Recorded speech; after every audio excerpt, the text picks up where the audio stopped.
प्रिय श्रद्धालुओं, जय श्री कृष्ण, जय श्री राम, जय श्री राधे राधे, जय श्री माता। इस प्रवचन में आपको श्रवण कराएंगे देवताओं के साथ दैत्यों का युद्ध और हारे हुए दैत्यों को शुक्राचार्य के द्वारा अभयदान, शंकर की तपस्या, देवताओं का दैत्यों पर आक्रमण, दैत्यों का शुक्र माता की शरण में जाना, शुक्र माता की देवताओं को निद्रावश कर देना, भगवान विष्णु के सुदर्शन चक्र से शुक्र माता का वध। जन्मेजय ने कहा, व्यास जी, तब को ही अपना सर्वस्व मानने वाले नर और नारायण भगवान विष्णु के अंश अवतार थे। वे उनका चित्त सदा शांत रहता था। सात्विक गुणों का पालन करते हुए वे तीर्थों में रहते थे। जंगल के फल मूल ही उनके नित्य के आहार थे। उन धर्मनंदन तपस्वियों ने कभी असत्य का व्यवहार नहीं किया। वे महात्मा पुरुष थे। तब फिर वे युद्ध भूमि में उपस्थित हो परस्पर लड़ने के लिए क्यों उद्यत हो गए? किस कारण उन्होंने तप जैसी उत्तम क्रिया का त्याग कर दिया? शांति के महान सुख का परित्याग करके उन मुनियों ने क्यों प्रहलाद के साथ युद्ध ठान लिया? देवताओं के वर्ष से पूरे 100 वर्ष तक वे लड़ते रहे। महाभाग नर नारायण और प्रहलाद का परस्पर संघर्ष क्यों छिड़ गया? आप इस विग्रह का कारण बताने की कृपा करें। व्यास जी कहते हैं, राजन, धर्म का निर्णय करते समय सर्वज्ञ मुनियों ने संसार के मूल कारण अहंकार को सत्वादि वेद से 3 प्रकार का बतलाया है। अतएव मुनिवर नारायण शरीरधारी होकर इसका परित्याग कर दें, यह उनके लिए अवैध लीला विरुद्ध काम था। बिना कारण कार्य की संभावना नहीं होती, यह निर्धारित विषय है। जब हृदय में सात्विक भाव उत्पन्न होता है तब यज्ञ, तप और दान होते हैं। महाभाग रज और तम के प्रभाव से मन में कलह की भावना उत्पन्न हो जाती है। राजेंद्र, अहंकार के बिना एक छोटी सी क्रिया भी, चाहे वह उत्तम हो या मध्यम, कदापि कार्य रूप में परिणत नहीं हो सकती। जगत में अहंकार से बढ़कर बंधन में डालने वाला दूसरा कोई पदार्थ नहीं है। अहंकार से बना हुआ यह विश्व से त्याग कर स्थित रह जाए, यह भला कैसे हो सकता है? राजन, समस्त प्राणी अपने कर्म के अनुसार विवश होकर बार बार संसार में जन्मते और मरते रहते हैं। देवता, मानव और पशु आदि अनेक योनियों में उन्हें भटकना पड़ता है। रथ के चक्के की भांति इस संसार को सदा से परिवर्तनशील बताया गया है। प्रत्येक युग में जगत प्रभु जनार्दन नियमानुसार अनेक अवतार धारण करते हैं। महाराज, 7वें वैवस्वत मनवंतर में भगवान श्री हरि के जो अवतार हुए हैं उन्हें ध्यानपूर्वक सुनो। एक बार भृगु मुनि ने भगवान को शाप देना चाहा। उनकी बात सत्य करने के लिए श्री हरि ने अवतार लेने का वर दे दिया। महाराज, फिर अखिल जगत के अधिष्ठाता भगवान श्री हरि अनेक रूप से धरातल पर पधारने लगे। राजा जन्मेजय ने पूछा, महाभाग, भृगु ने भगवान विष्णु को क्यों शाप दे दिया? उन्हें भगवान तो सचराचर जगत के सृष्टा है। उनके द्वारा भृगु मुनि का कौन सा अप्रिय कार्य बन गया था जिससे मुनि कुपित हो गए और भगवान विष्णु को, जिन्हें सभी देवता नमस्कार करते हैं, शाप देने में उन्होंने कुछ भी संकोच नहीं किया?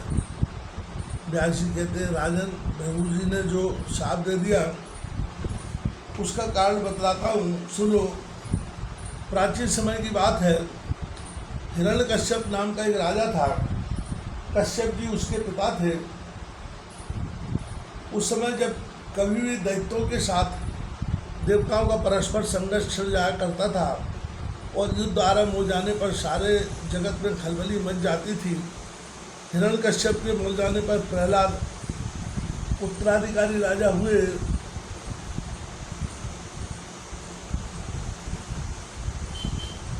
उनके साथ भी इंद्र की भयंकर लड़ाई आरंभ हो गई। राजन, पूरे 100 वर्षों तक युद्ध होता रहा। उसे देखकर लोग आश्चर्य मानने लगे। देवताओं ने इतनी तत्परता के साथ युद्ध किया कि प्रहलाद को हार जाना पड़ा। उस समय प्रहलाद के मन में सहज ही बड़ा विचार हुआ। सनातन धर्म की विशेषता उनकी समझ में आ गई। अतएव राजन विरोचन कुमार बलि को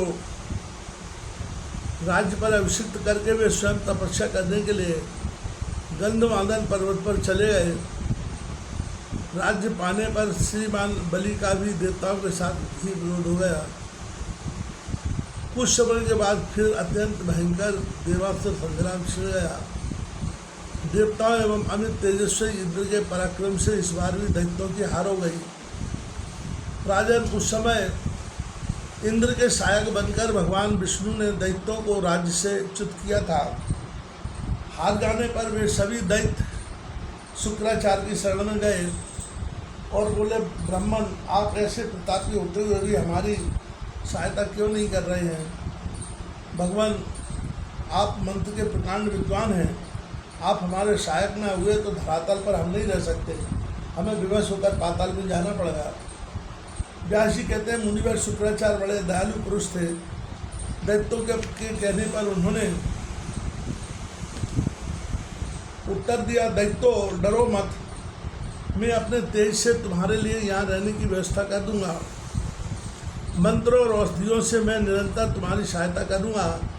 तुम मन में उत्साह बनाए रखो, निश्चिंत हो जाओ। व्यास जी कहते हैं, तदनंतर शुक्राचार्य का सहारा पाकर दैत्य निर्भय हो गए। गुप्तचरों ने यह निश्चित समाचार देवताओं के पास पहुंचा दिया। यह सुनकर सभी देवता इंद्र के साथ आपस में विचार करने लगे।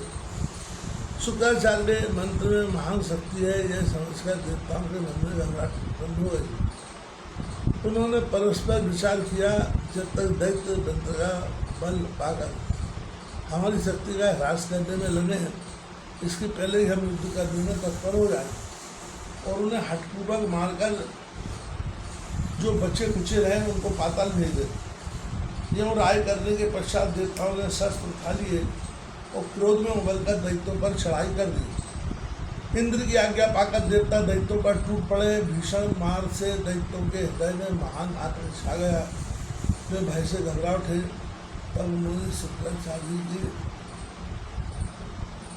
शरण ली और हमारी रक्षा की। यूँ बार बार कहने लगे। यद्यपि दैत्यों में भी अपार बल था, फिर भी उस समय वे देवताओं द्वारा महान कष्ट भोग रहे थे। उनकी दुर्दशा देखकर शुक्राचार्य ने कहा, डरो मत, मंत्र और औषधि के बल से शुक्राचार्य सब कुछ कर सकते थे। अतः उन्हें देखते ही समस्त देवासुर दैत्यों को व्यास जी कहते हैं, इस प्रकार देवताओं के हट जाने पर शुक्राचार्य जी ने दैत्यों से कहा, महाभाग दानवों, पूर्व समय में ब्रह्मा जी ने मुझसे जो बात कही थी वह सुनो। भगवान विष्णु दैत्यों का वध करने के लिए सदा सतर्क रहते हैं। उनके हाथ अभी दैत्यवध होने वाला है। उन्होंने जिस प्रकार 12 रूप धारण करके हिरण्यकश्यप को मारा तथा निश्चिम्बावतार लेकर हिरण्यकश्यप की जीवन लीला समाप्त की, वैसे ही अब भी संपूर्ण दानवों को मार डालेंगे। वे बड़े उत्साही हैं। इसमें कोई भी अन्यथा विचार नहीं करना चाहिए। यह जान पड़ता है कि वैसा समुचित मंत्र बल अभी मेरे पास नहीं है जिससे मेरे द्वारा सुरक्षित होकर तुम इंद्र एवं देवताओं को जीतने में समर्थ होता हो। अतः प्रधान देवता दानवों, तुम लोग कुछ समय तक प्रतीक्षा करो। मैं अब मंत्र की इस प्राप्ति अभ्यास के लिए भगवान शंकर के पास जाता हूँ। दानवेश्वरों, मैं महादेव जी से मंत्रों की समय जानकारी प्राप्त करके जब लौटूंगा तब उनको भली भांति तुम्हें सिखा दूंगा। दैत्य बोले, मुनिवर, हमारी हार हो गई है, हम बिल्कुल निर्बल हो गए हैं। उतने समय प्रतीक्षा करने के लिए हम पृथ्वी पर कैसे रह सकेंगे? संपूर्ण पराक्रमी दानव काल के ग्रास बन गए। जो शेष बच्चे हैं वे कैसे सुख के साधन नहीं हो सकते, क्योंकि युद्ध ठहरने की उम्र होता है ही नहीं। शुक्राचार्य ने कहा, मैं जब तक भगवान शंकर के पास से मंत्र लेकर आऊँ तब तक तो तुम्हारा किसी तरह रुके रहना आवश्यक है। ऐसे संभव न हो तो तपस्वी बनकर समय की प्रतीक्षा करो। विद्वानों ने कहा है सभी अनुसार साम दाम आदि सभी उपायों का उपयोग करना चाहिए। बुद्धिमान और वीर पुरुष देश काल और शक्ति का ज्ञान प्राप्त करके अपना सामर्थ्य दिखलाते हैं। मनीषी पुरुषों का कर्तव्य है कि यदि भविष्य में कल्याण होने की आशा हो तो कुछ समय तक शत्रुओं की सेवा भी करते हैं। समयानुसार शक्ति का संशय हो जाने पर भी शत्रु मार जा सकते।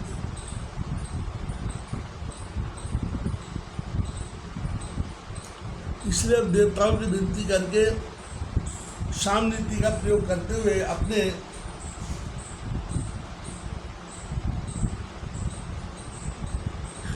स्थान पर रहने की व्यवस्था कर लो। मेरे आने की प्रतीक्षा करते रहना। दानवों भगवान शंकर की कृपा से मंत्रों के पा जाने पर मैं तुरंत लौटूंगा और उनकी शक्ति का आश्रय लेकर देवताओं से हम पुनः लड़ाई ठान लेंगे।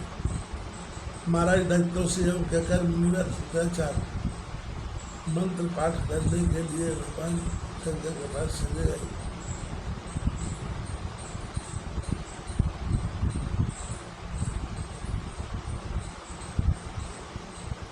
उनका कार्यक्रम बिल्कुल निश्चित हो चुका था।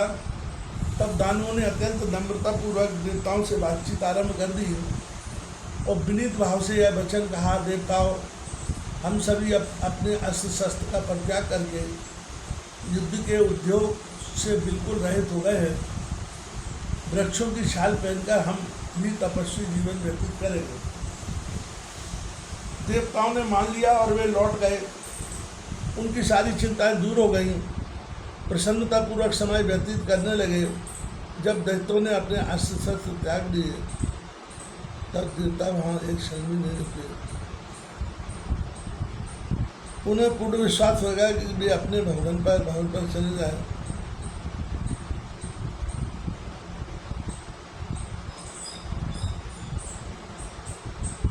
वे अपने भवन चले गए और रहने की समुचित व्यवस्था वाली क्रीड़ा में आसक्त हो गए। उधर दैत्यों ने तपस्वी का स्वांग बनाकर तप आरंभ कर दिया था। शुक्राचार्य के आने की प्रतीक्षा करते हुए वे कश्यप जी के आश्रम पर निवास कर रहे थे। कुछ समय के बाद शुक्राचार्य जी कैलाश पर पहुंच गए। उन्होंने भगवान शंकर को प्रणाम किया। किस काम से पधारे यूँ पूछने पर वे कहने लगे, भगवान, मुझे और मंत्रों से पानी की अभिलाषा है जो बृहस्पति के पास न हो। देवताओं की परीक्षा और दैत्यों की विजय के लिए मैं हर क्षण उद्योग करता हूँ।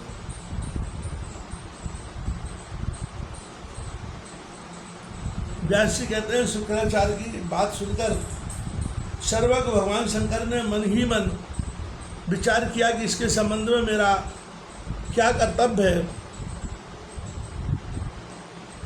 यह शुक्राचार्य दैत्यों का गुरु है। उन्हें विजय प्राप्त करने के लिए देवताओं से द्वेष रखकर मंत्र प्राप्त करने के विचार से इस समय यह मेरे पास आया है, किंतु देवताओं की रक्षा तो मुझे करनी ही है। इस प्रकार विचार करके भगवान शंकर ने एक अत्यंत कठिन व्रत करने के लिए मुनि को आदेश दिया और कहा, पूरे 1000 वर्षों तक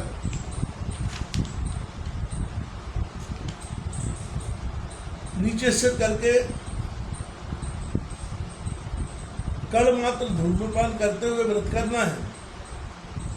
यदि इसमें तुम सफल हो गए तो तुम्हारे लिए मंत्र सुलभ हो जाएंगे। इस प्रकार कहने पर शुक्राचार्य ने भगवान शंकर के सामने मस्तक झुका दिया और कहा, बहुत ठीक देवेश्वर, मुझे आपकी आज्ञा सर्वधार है। मैं अभी से व्रत में लग जाता हूँ। व्यास जी कहते हैं, शुक्राचार्य भगवान शंकर से योग कहकर मंत्र प्राप्त करने के विचार से उस श्रेष्ठ व्रत में संलग्न हो गए। केवल धुएं के आहार पर रहने लगे। मन में शांति रखी। उन्होंने अपना कार्य बिल्कुल निश्चित कर लिया था। शुक्राचार्य कठिन कर रहे हैं और दैत्यों ने केवल दिखाने के लिए तपस्वी का रूप बना लिया है। इस बात की पूरी जानकारी हो जाने पर देवता भी मंत्र की प्राप्ति के उपाय में लग गए। राजन तदनंतर मन में विचार कर उन सभी ने युद्ध की तैयारी कर ली। वे हाथ में अस्त्र शस्त्र लेकर जहाँ प्रधान दानव रहते थे वहाँ पहुँच गए। उस समय आयुधधारी देवताओं को आया देखकर दानव भय से घबरा उठे। उन्हें चारों ओर से देवताओं ने घेर लिया था। भयातुर दानव तुरंत उठकर खड़े हो गए और बलाभिमानी देवताओं से सत्य वचन कहना आरंभ कर दिया। कहा, हमने अपने शस्त्र रख दिए हैं, अत्यंत भयभीत थे। हमारे गुरुदेव इस समय द्वार पर नृत्य कर रहे हैं।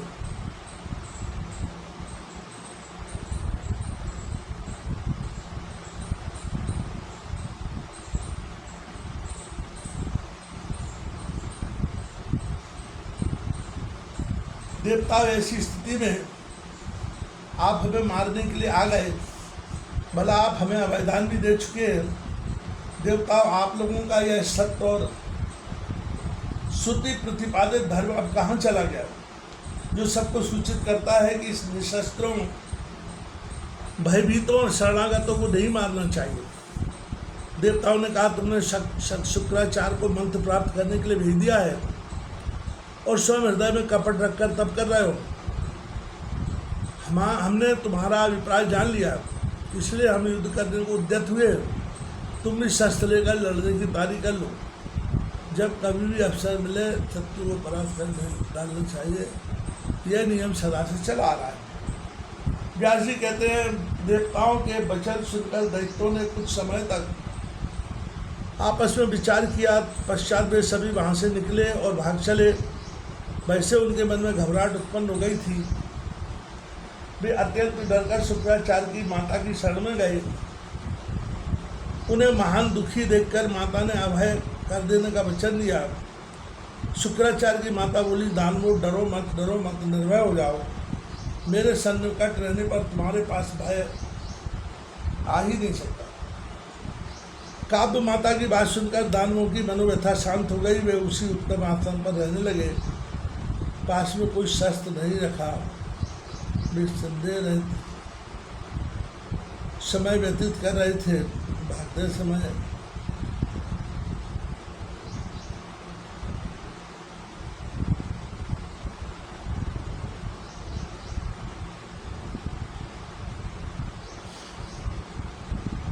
भागते समय देवताओं ने देख लिया था। अतः वे उनके पैरों के चिन्ह को लक्ष्य करके जाते जाते वहां पहुंच गए। उस समय बलाबल का कुछ भी विचार नहीं किया। वहां आकर उन सब देवताओं ने दैत्यों को मारने के लिए क्रिया आरंभ कर दी। शुक्राचार्य की माता के मना करने पर भी देवता आश्रमवासी दानवों को मारते रहे। दैत्यों की मार खाते हुए देखकर काव्य माता का कलेजा कांप उठा। वे बोली, मैं अभी इंद्र सहित संपूर्ण देवताओं को नींद के चंगुल में फंसा देती हूँ।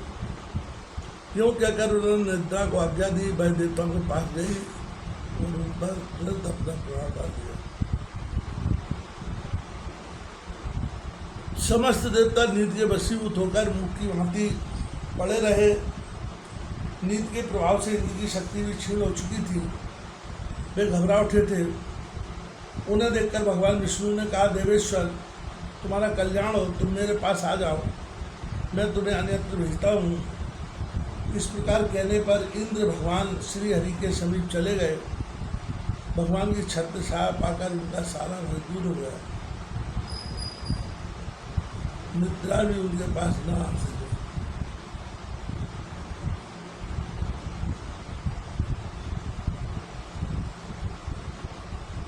विष्णु द्वारा सुरक्षित होने के कारण इंद्र ज्यों के त्यों स्वस्थ ही रह गए। यह देखकर शुक्राचार्य की माता क्रोध से तमतमा उठी। उन्होंने यह वचन कहा, मधुबन में अपनी तपस्या के प्रभाव से विष्णु सहित तुम्हें निगल जाऊंगी। मेरे ऐसे तपोबल को संपूर्ण देवता देखते रह जाएंगे, किसी का कुछ ना चल सकेगा। व्यास जी कहते हैं, शुक्राचार्य की माता योग विद्या की पूर्ण जानकार थी। उनकी शक्ति के प्रभाव से भगवान विष्णु और इंद्र की सारी शक्ति कुंठित हो गई। वे बिल्कुल फीके पड़ गए। अत्यंत क्लेश में पड़े हुए जग महात्माओं को देखकर देवताओं के आश्चर्य से उनका क्षुब्ध उठा। उन्हें दुखी देखकर इंद्र ने भगवान विष्णु से कहा, मधुसूदन, मैं आपकी अपेक्षा अधिक दुखी हूँ। प्रभु, आप इस दुष्टा को तुरंत दबाने की कृपा कीजिए। माधव इसे अपनी तपस्या का अभिमान हो गया है, यह हमारे पर आक्रमण करे इसके पहले ही आप उपाय करें।